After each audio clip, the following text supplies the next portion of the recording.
Hello everyone, कैसे हैं आप लोग। Welcome to my channel for class 12 business studies और financial marketing management videos. Subscribe my channel and hit the bell icon.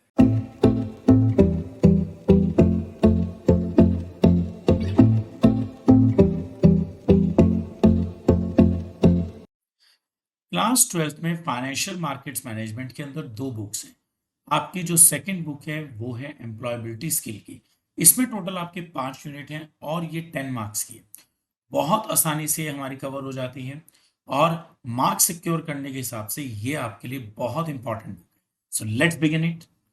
Employability skill के अंदर आपके टोटल 5 यूनिट हैं। Communication skill, self management, basic ICT skills, entrepreneurial skill और green skill. Communication skill unit 1, why is active listening important in the work place. देखिएगा, हम लोगों ने हमेशा ये सीखा है कि हमें बोलचाल करते हुए बहुत सोच समझ के बोलना चाहिए, लेकिन मैनेजमेंट के अंदर सुनना भी उतना ही जरूरी है जितना कि सोच समझकर बोलना। Improving active listening skill is super important. Active listening skill बहुत इंपॉर्टेंट है for all sorts of stuff, like getting a new job. अगर आप नई जॉब लेने जा रहे हैं वहां पर भी आपकी एक्टिव लिसनिंग होनी चाहिए।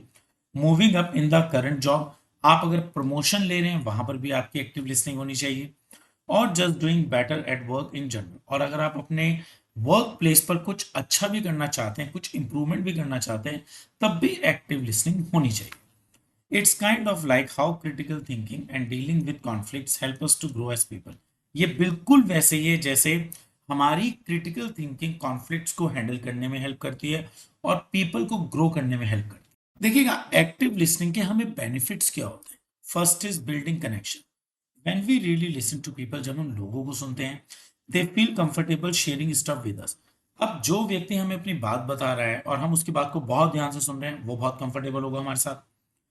This makes they want to talk us more often, और इससे क्या होगा कि वो हमसे ज्यादा से ज्यादा बात करना चाहेंगे। If we listen well to our teammates, अगर हम अपने टीममेट्स की बात को बहुत ध्यान से सुनते हैं, they are more likely to want to work with us on project, तो डेफिनेटली वो हमारे साथ ज्यादा प्रोजेक्ट्स में काम करना पसंद करेंगे।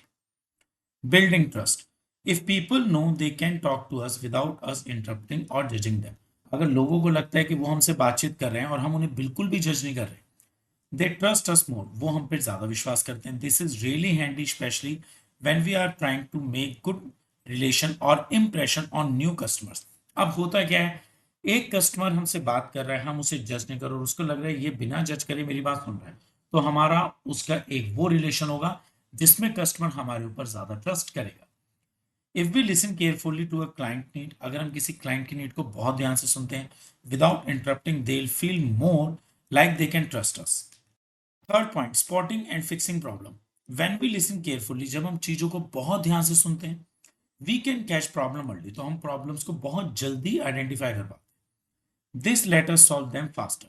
If we notice a coworker is struggling, we can step it to help them out before things go too tricky.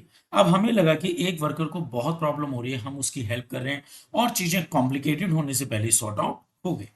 Explain the steps to active listening, मतलब अगर हम बात एक्टिव लिसनिंग की करते हैं तो उसमें कौन कौन से स्टेप्स होने चाहिए। First is contact, absorb, reflective feedback and confirm. Contact, connect with the person talking by making eye contact. जो भी व्यक्ति आपसे बात कर रहा है आप उसके साथ आई कॉन्टैक्ट रखिए। Keeping an open posture and using non verbal cues, और आप कहीं ना कहीं जेस्चर से उसको फीडबैक देते रहिए। When your friend talks about their day, कोई फ्रेंड आपसे अपनी बात कह रहा है, यू लुक एट देम, आप उसकी तरफ देखिए, and note to show you are listening, और कहीं ना कहीं आप जेस्चर्स का यूज करिए और उसको ये फील होनी चाहिए कि आप उसकी बात सुन रहे हैं और समझ भी रहे हैं। Absorb, your co-worker explain a problem, आपके कोवर्कर आपको कोई ना कोई प्रॉब्लम अपनी बता रहे हैं, and you listen carefully without interrupting, और उनको लग रहा है कि आप कोई इंटरप्शन नहीं कर रहे हैं और आप उनकी बात को सुन रहे हैं, तो उनको ऐसा लगता है कि उनकी बात बहुत अच्छे ढंग से सुनी जा रही है और उसको एब्जॉर्ब भी किया जा रहा है। Reflective feedback, repeat back what you heard to show understanding and validate their perspective. अब जब आप किसी की बात सुनते हैं तो आप उन्हें फीडबैक जरूर दीजिए, इससे ये पता लगता है कि आप उनकी बात को ध्यान से सुन तो रही हैं और आप उसमें इंटरेस्ट भी ले रहे हैं। After your sibling share their worries, आपके सिबलिंग ने आपके साथ अपनी कोई टेंशन, कोई इशू डिस्कस किया, you say it seems like you are stress about the upcoming exam, और आपने उसको रिस्पॉन्स करा कि लगता है कि आप आने वाले एग्जाम की वजह से स्ट्रेस में हैं। अब ये जो फीडबैक है सामने वाले को बहुत कंफर्टेबल रखेगा, उसको लगेगा कि आप बहुत एक्टिवली उसकी बात को सुन रहे हैं। देखिएगा, एक एक्टिव लिसनर हमारी बात बहुत ध्यान से समझ रहा है, हमें पता कैसे लगेगा? हम क्या करेंगे, अपने कम्युनिकेशन में बीच बीच में कुछ क्वेश्चंस पुट करके उसको चेक करेंगे, और इससे पता लग जाएगा कि वो हमारी बातों को ध्यान से सुन रहा है, और हमें इसका कंफर्मेशन हो जाएगा। Make sure you understood correctly bye checking with them, हमारी बात को ध्यान से सुनने के लिए हमें उन्हें बीच बीच में चेक करना चाहिए। Now what is writing? देखिएगा, राइटिंग एक आर्ट है, is a form of communication. Writing भी अपने आप में एक फॉर्म ऑफ कम्युनिकेशन है, that allow student to put their feeling and ideas on paper. अब अगर स्टूडेंट कोई भी राइटिंग करता है, इसका मतलब वो अपने आइडियाज पेपर पर प्रेजेंट कर रहा है through well constructed text. When you write a story और एन ऐसे, जब आप कोई स्टोरी या ऐसे लिखते हैं, you are using writing to express yourself, आप उसके अंदर अपने आइडियाज दे रहे हैं, and share your thoughts with others, और आप ऐसे राइटिंग के थ्रू अपने थॉट्स को दूसरों के साथ शेयर कर रहे हैं। देखिए, अब जो हमारा इस चैप्टर के अंदर सेक्शन है, ये आप लोग 6, 7, 8 में कर चुके हैं। How many types of sentences are there? Simple sentence, compound sentence, complex sentence. Of course ये सब आप लोग क्लास 6, 7 में कर चुके हैं। How many types of phrases are there? तो ये हमारे सामने लिस्ट है फ्रेजेस की। Now the topic is how many types of sentences are there? Declarative, interrogative, exclamatory और इंपेरेटिव, ये सारे के सारे हमारे सेंटेंसेस हैं। और अगर मैं पार्ट्स ऑफ स्पीच की बात करता हूँ, तो डेफिनेटली आपने 6, 7, 8 में ये चीजें बहुत अच्छे ढंग से करी हैं। Verb, noun, adverb, adjective, pronoun, preposition, conjunction और interjection. What is paragraph? A paragraph is a series of sentences that are all related to a single topic. देखिएगा, पैराग्राफ क्या है? एक आप पैराग्राफ पढ़ते हैं, पैराग्राफ में बहुत सारे सेंटेंसेस होते हैं, और वो पूरा का पूरा पैराग्राफ एक ही टॉपिक से related. So that's it for chapter number 1। Chapter number 1 बहुत छोटा सा है, और ये आपके एग्जाम में 2 मार्क्स का है। Now unit 2, self management skill. What is self motivation? Motivation is like the push we need to reach our goal. देखिएगा, मोटिवेशन में क्या होता है, एक तरीके से जो आदमी मोटिवेटेड होता है, वो अपने गोल के लिए खुद ही अपने आप को पुश करता है। When we are self motivated, अगर हम सेल्फ मोटिवेटेड हैं, we don't rely on others to get things done. एक सेल्फ मोटिवेटेड आदमी कभी भी दूसरों पर ट्रस्ट नहीं करता किसी भी काम को करने के लिए, बल्कि वो खुद ही इनिशिएटिव लेता है। Self motivated people are valuable because they drive positive and focused on achieving their aims. जो भी सेल्फ मोटिवेटेड लोग होते हैं, वो किसी भी इंडस्ट्री के लिए एसेट है, क्योंकि वो खुद ही एफर्ट्स करते हैं, फोकस्ड होते हैं अपने टारगेट के लिए। For example, when someone sets a goal to learn a new skill, stay committed to practice every day. अगर एक पर्सन ने अपने आप से कमिटमेंट किया है कि वो एक नया स्किल को सीखेगा, तो डेफिनेटली वो उस स्किल को सीखेगा, क्योंकि वो खुद ही मोटिवेटेड है और वो उसकी रोज प्रैक्टिस करेगा। That self motivation in action. Self motivation is important because it increases individual energy and activity. Self motivation कहीं ना कहीं आपकी एनर्जी को हाई करता है। अगर आपको ये हो कि 12th के बाद मुझे कंट्री के one of the best college में जाना, तो डेफिनेटली आप इतने हाई एनर्जी पर होंगे कि आप रात दिन उसके लिए मेहनत करेंगे। It directs an individual toward specific goal. अब कहीं ना कहीं सेल्फ मोटिवेशन आपके गोल की तरफ आपको डायरेक्ट करती है। It results in initiative and persistence of specific activity. अगर आप सेल्फ मोटिवेटेड है, तो आप खुद ही चीजों के लिए इनिशिएटिव लेंगे और परसिस्टेंट रहेंगे। It affects process and learning strategies used by completing similar task. कहीं ना कहीं सेल्फ मोटिवेटेड पर्सन एक लर्निंग स्ट्रेटजीज अडॉप्ट करता है और एक प्रोसेस अडॉप्ट करता है अपने टास्क को कंप्लीट करने के लिए। Now the topic is how many types of motivation are there? Motivation can be understood as the reason behind why we do things. अब कहीं ना कहीं मोटिवेशन एक वो रीजन होता है जो हमें काम को करने के लिए इंस्पायर करता है। तो अगर मैं टाइप्स की बात करता हूँ, फिजियोलॉजिकल, साइकोलॉजिकल, इंटरनल और external motivation. Physiological motivation, this type of motivation is related to our physical need. देखिएगा, एक मोटिवेशन वो होता है जो आपकी फिजिकल नीड के लिए जरूरी होता है, like the need to satisfy hunger, thirst, sleep और other bodily need. When you feel hungry, अगर आपको भूख लगी है, you are motivated to eat food. कहीं ना कहीं आप में मोटिवेशन होगा कि मैं खाना खाऊं। This is your body telling that you need it energy, और कहीं ना कहीं बॉडी आपको बता रही है कि आप खाना खा के एनर्जी को गेन करें। अब होगा क्या, आपको भूख लगी है, आप एफर्ट्स करेंगे अपने हंगर को फुलफिल करने के लिए, और आप उसके लिए सेल्फ मोटिवेटेड रहेंगे। Psychological, this motivation is based on our mental and emotional need. ये जो मोटिवेशन है ये कहीं ना कहीं हमारे मेंटल और इमोशनल नीड पर बेस्ड है। It can be driven by the need to achieve something और to have close relationship with other. अब ये जो नीड है हम लोगों के साथ क्लोज रिलेशनशिप रख के मेंटेन कर सकते हैं। अब इसके अंदर अगर मैं बात करता हूँ need for achievement, this is when someone has a strong desire to successful. Need of achievement क्या होती है कि जब किसी के अंदर एक बहुत स्ट्रांग डिजायर है कि मुझे सक्सेसफुल होना है। A student who work hard to get top grades in exam, एक स्टूडेंट बहुत मेहनत कर रहा है टॉप ग्रेड लाने के लिए because they want to the best, is motivated by need for achievement. और उसको लगता है कि मुझे कहीं ना कहीं अपना बेस्ट देना और इस बात के लिए बहुत ही मोटिवेटेड है। Need for affiliation, this is when someone wants to have close, friendly, and cooperative relationship. A person who enjoys being part of a team or has a strong friendship circle is motivated by a need of affiliation. कईयों को लगता है कि मेरा friend circle बहुत strong हो या मेरी टीम मेंबर्स के साथ मेरा बॉन्ड बहुत अच्छा हो। ये जो नीड होती है ये हमारी एफिलिएशन नीड होती है। Internal motivation, this is when someone is motivated from with in. देखिएगा मोटिवेशन कभी कभी तो हम एक्सटर्नल सोर्स से लेते हैं, किसी से इंस्पायर होकर लेते हैं, बट बहुत बार ऐसा होता है कि हम इंटरनली बहुत मोटिवेटेड होते हैं। They do things because they genuinely enjoy them और फाइंड देम मीनिंगफुल। अब इंटरनल मोटिवेटेड पर्सन हर उस काम को करता है जो उसको एक गुड फील फैक्टर देता है, not because they expect a reward और फियर पनिशमेंट। और कहीं ना कहीं वो इसलिए काम नहीं करता कि उसको अवार्ड मिले या उसको पनिशमेंट मिलेगी इसलिए वो काम करेगा, ऐसा बिल्कुल भी नहीं है। वो सिर्फ अपनी फील के लिए काम करता है। A student who studies a subject because they find it interesting, बहुत से ऐसे बच्चे होते हैं जिन्हें मैथ्स में बहुत इंटरेस्ट होता है, वो रात दिन मैथ्स करते रहते हैं क्योंकि उनका उसमें इतना इंटरेस्ट है, वो उसमें खुद ही मोटिवेटेड रहते हैं and want to learn more and more, internally motivated. External motivation, this is when a person is motivated by outside factor. देखिएगा बहुत बार ऐसा होता है कि आप किसी सक्सेसफुल आदमी को देखते हैं और आप बहुत मोटिवेटेड हो जाते हैं उसकी लग्जीरियस लाइफ स्टाइल को देख के, आपको लगता है कि मेरा भी ऐसा ही लाइफ स्टाइल होना चाहिए। They do something to get a reward और टू अवॉइड पनिशमेंट, और कहीं ना कहीं आप इसलिए ये काम करते हैं कि आपको अवार्ड मिले और पनिशमेंट से आप बचे रहे। A student who studies hard to get a prize or to avoid being scolded by parents, एक स्टूडेंट इसलिए हार्ड वर्क कर रहा है कि उसको प्राइज मिले या उसको पेरेंट्स से डांट ना पड़े, and this is known as external motivation.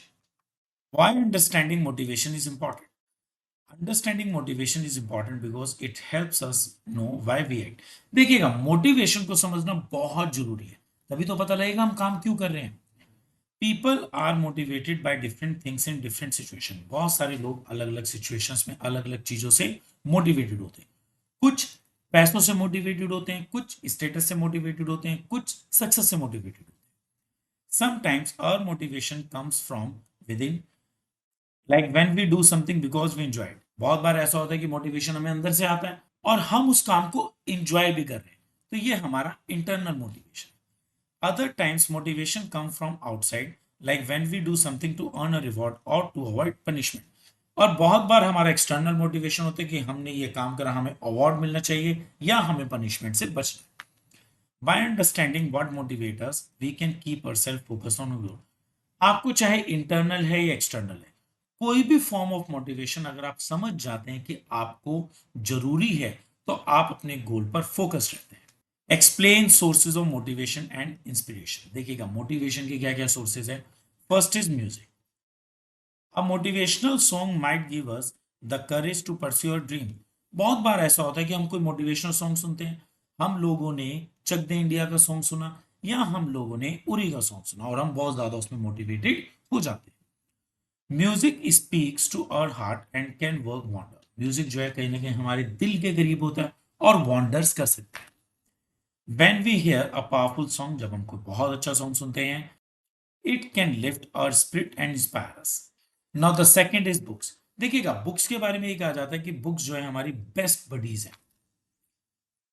They help us imagine new word, कहीं ना कहीं बुक्स पढ़ने के बाद हम नए नए वर्ड्स को इमेजिन कर सकते हैं। रीडिंग अबाउट ब्रेव पीपल और क्रिएटिव आइडियाज कैन मोटिवेट अस, देखिएगा अगर आप बहुत ही ब्रेव लोगों के बारे में पढ़ते हैं, शहीद भगत सिंह जी के बारे में पढ़ते हैं, तो आप कहीं ना कहीं मोटिवेटेड होंगे। और इसके अलावा आप बुक्स को पढ़ के बहुत सारे क्रिएटिव आइडियाज भी ला सकते हैं। Activities, doing fun and skill building activities boost our mood and motivation. आप किसी एक फन एक्टिविटी में इन्वॉल्व हैं, वो कहीं ना कहीं आपके मूड को रिफ्रेश करता है और मोटिवेटेड भी करता है। कंपीटिंग इन गेम्स और इंटरव्यूज फॉर स्कूल रोल। आप किसी एक स्कूल के अंदर हैं, वहां पर कोई गेम है, आप उस गेम के अंदर हैं, आप अपना फुल पोटेंशियल यूज करते हैं, मोटिवेटेड होकर आप उस गेम को जीतें। तो ये हमारी एक्टिविटीज हैं जो हमें मोटिवेट करती है। Big thoughts. देखिएगा, हमेशा हम लोगों ने अपने बड़े बुजुर्गों से सुना है, सोचना तो बड़ा सोचो। Thinking about big and positive ideas pushes us to reach our full potential. जब आप बड़ा सोचते हैं, मान लिया आपने 12th में बहुत अच्छे मार्क्स लाने की सोचे, तो आपने बहुत अच्छे क्यों लाने के बारे में सोचा? आप सोचिए, आपको कंट्री का फर्स्ट रैंक कॉलेज मिला। जब आप बड़ा सोचेंगे तो डेफिनेटली आप अपने एफर्ट्स भी उसी लेवल पर करेंगे। For instance, an ambitious goal can motivate us to strive for greatness. एक एम्बिशियस गोल जो होता है, कहीं ना कहीं हमारी ग्रेटनेस को फुलफिल करता है। Living in present, staying focused on the present moment bring peace and काम टू अवर लाइफ। देखिएगा, बहुत बार ऐसा होता है कि हम लोग फ्यूचर के बारे में सोचते हैं और बहुत से लोग पास्ट के बारे में सोचते हैं। आप इससे अपने प्रेजेंट थॉट को स्पॉइल करते हैं। आप कभी भी फ्यूचर के बारे में ज्यादा ना सोचें, पास्ट के बारे में ना सोचें, प्रेजेंट में रहें, आप हमेशा मोटिवेटेड रहेंगे। This mindfulness help us concentrate better, reduce stress and approach life thoughtfully. अगर आप पास्ट के बारे में सोच रहे हो और किसी एक बैड एक्सपीरियंस को सोच रहे हैं, आप हमेशा स्ट्रेस में रहेंगे। और अगर आप फ्यूचर के बारे में सोच रहे हैं और आपको टेंशन है किसी बात को लेकर, फ्यूचर में मेरा वो काम होगा या ना होगा, तब भी आप स्ट्रेस में रहेंगे। तो बेटर ये आप सिर्फ प्रेजेंट के बारे में सोचें, आप पीसफुल रहेंगे। Dreaming big. Dreaming big set us apart to success. When we aim high, we are motivated to work hard. जब आपका एम बड़ा होगा तो आप कहीं ना कहीं वर्क हार्ड करेंगे। For example, imagine a bright future encourage us to take bold step. अगर आप अपना फ्यूचर ब्राइट करना चाहते हैं तो आप बोल्ड स्टेप जरूर लें। Now the topic is explain personality. देखिएगा, पर्सनैलिटी को बहुत से लोग आउटलुक से कंपेयर करते हैं। आउटलुक का मतलब होता है आपका ड्रेसअप बहुत शानदार, लेकिन पर्सनैलिटी का मतलब होता है आपकी qualities. Personality is like a set of trait that is quality. Personality एक सेट ऑफ क्वालिटीज होती है that stick with us for a long time, जो हमारे साथ लॉन्ग टाइम तक जुड़ी रहती है। These qualities include how we feel, act and think. कहीं ना कहीं ये क्वालिटी हमारे रिएक्शंस को बताती है। फॉर एग्जाम्पल, एक व्यक्ति है बहुत काम माइंड रहता है, तो नेचुरली उसका रिएक्शन बहुत काम होगा किसी भी सिचुएशन में। While genetic play a big part in shaping our personality, our surroundings like family, personality को शेप देने में हमारी सराउंडिंग्स, हमारी फैमिली, हमारे कल्चर, इनका भी बहुत बड़ा रोल होता है। अगर हम बात करते हैं टाइप्स ऑफ पर्सनालिटी की, तो एक्स्ट्रावर्जन, आउटगोइंग एंड फ्रेंडली। मतलब एक आदमी बहुत आउटगोइंग है, फ्रेंडली है, तो हम उसको एक्स्ट्रावर्जन पर्सनालिटी कहते हैं। इंजॉइंग पार्टीज, इनिशिएटिंग कॉन्वर्सेशन, कहीं ना कहीं वो पार्टीज वार्टीज करता है, बहुत मस्ती वगैरह करता है। Agreeableness, kind and cooperative. For example, helping other. अगर कोई व्यक्ति दूसरों की हेल्प करता है, काइंड है, कोऑपरेटिव है, उस पर्सनैलिटी को हम एग्रीएबलनेस कहते हैं। Third is consciousness personality. देखिएगा, इसके अंदर क्या होता है, हम लोग कहीं ना कहीं अपने काम को लेके बहुत रिस्पॉन्सिबल हैं। हमें डेडलाइन मिली हुई है और हम उस काम को करने के लिए पूरे रेडी हैं कि डेडलाइन से पहले वो हमारा काम हो जाए। इस टाइप की पर्सनैलिटी को हम लोग कॉन्शियस पर्सनैलिटी कहते हैं। इमोशनल स्टेबिलिटी, काम एंड कॉन्फिडेंट। बहुत से लोग बहुत काम और कॉन्फिडेंट होते हैं, इनको हम लोग इमोशनल स्टेबिलिटी कहते हैं।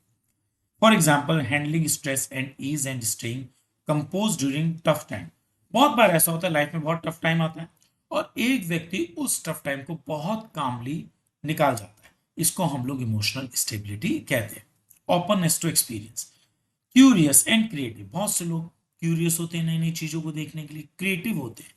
For example, exploring new hobbies, enjoying different culture, इसको हम लोग ओपननेस टू एक्सपीरियंस कहते हैं। देखिएगा, अभी तक हम लोगों ने टाइप्स ऑफ पर्सनालिटी करी है, अब हम लोग पढ़ने वाले हैं पर्सनालिटी के डिसऑर्डर। पहला है हमारा paranoid, constantly fearful that other are against you. Paranoid personality के लोग वो होते हैं, उन्हें लगता है पूरी दुनिया ही उनके अगेंस्ट है, हर आदमी उनके लिए कोई ना कोई कॉन्स्पिरेसी रखता है। For example, always thinking coworker are plotting against you. देखिएगा, इस पर्सनालिटी के लोगों को हमेशा ये लगता है कि वो जहां काम कर रहे हैं वहां के उनके जो कोवर्कर है हमेशा उनके अगेंस्ट कोई ना कोई कॉन्स्पिरेसी रखते हैं। Anti social, disagree for others right and rules. For example habitually laying manipulating other for personal gain, ये वो लोग होते हैं जो दूसरों के लिए कहीं ना कहीं गड्ढे खोदते हैं, अपने बेनिफिट के लिए दूसरों का हमेशा बुरा करते हैं, दैट इज एंटी सोशल। स्क्वेस्ट, lack of interest in relationship and emotion, जिनका इमोशंस में कोई भी इंटरेस्ट नहीं होता। For example preferring activities over social gathering, कहीं ना कहीं वो अपने आप को प्रायोरिटी देते हैं रादर देन सोशल गैदरिंग्स के। Borderline, unstable mood and behaviour leading to relationship problem, ये वो होते हैं जिनका कहीं ना कहीं एक अनस्टेबल बिहेवियर होता है। For example quickly shifting from extreme affection to anger with a partner, ये लोग वो होते हैं कभी कभी तो ऐसा लगता है कि बहुत ज्यादा हमारे साथ अफेक्शनेट है, हमारे बिना रह ही नहीं पाएंगे, और कभी कभी ऐसा लगता है इनको तो हमारी जरूरत ही नहीं है, ये हम पर कितना गुस्सा करते हैं, हर टाइम हम पे गुस्सा करते हैं, और सेकंड फेज में लगता है ये हमारे बगैर रह ही नहीं सकते। तो ऐसा जो डिसऑर्डर होता है ये कहीं ना कहीं बॉर्डर लाइन डिसऑर्डर माना जाता है। नार्सिसिस्ट, देखिएगा ये वो लोग होते हैं जो कहीं ना कहीं अपना एडमायर चाहते हैं, इनको इस चीज में लगता है कि हर आदमी इनके ऊपर ध्यान दे। बूस्टिंग अबाउट अचीवमेंट, ये हर बार बूस्टिंग करते रहते हैं अपने अचीवमेंट को, और कहीं ना कहीं ये फील करते हैं कि लोग बाग इन्हें personal attention they. Avoided, fearful of criticism and rejection, avoiding social situation, ये लोग कहीं ना कहीं फियरफुल होते हैं, उनके मन में डर रहता है रिजेक्शंस को लेके, इस वजह से सोशल गैदरिंग्स में नहीं होते। For example declining invitation to parties due to fear of embarrassment, ये लोग वो होते हैं कि जो किसी पार्टीज वगैरह में नहीं जाते, इन्हें कहीं ना कहीं लगता है कि वहां के हंसी मजाक में इन्हें एम्बेरस फील होगा। Dependent, they are depend on others for emotional support and decision making, ये लोग वो होते हैं जो हर छोटी से छोटी इमोशनल सपोर्ट के लिए, डिसीजन मेकिंग के लिए दूसरों पर डिपेंड होते हैं। For example constantly seeking approval and reassurance from partner, ये कहीं ना कहीं पार्टनर से हर बार डिसीजन लेने के लिए हेल्प लेते हैं और उसका अप्रूवल भी लेते रहते हैं। Obsessive, fixation on perfectionism and orderliness, ये वो लोग होते हैं जो कहीं ना कहीं परफेक्शन को लेके बहुत ज्यादा ऑब्सेस होते हैं।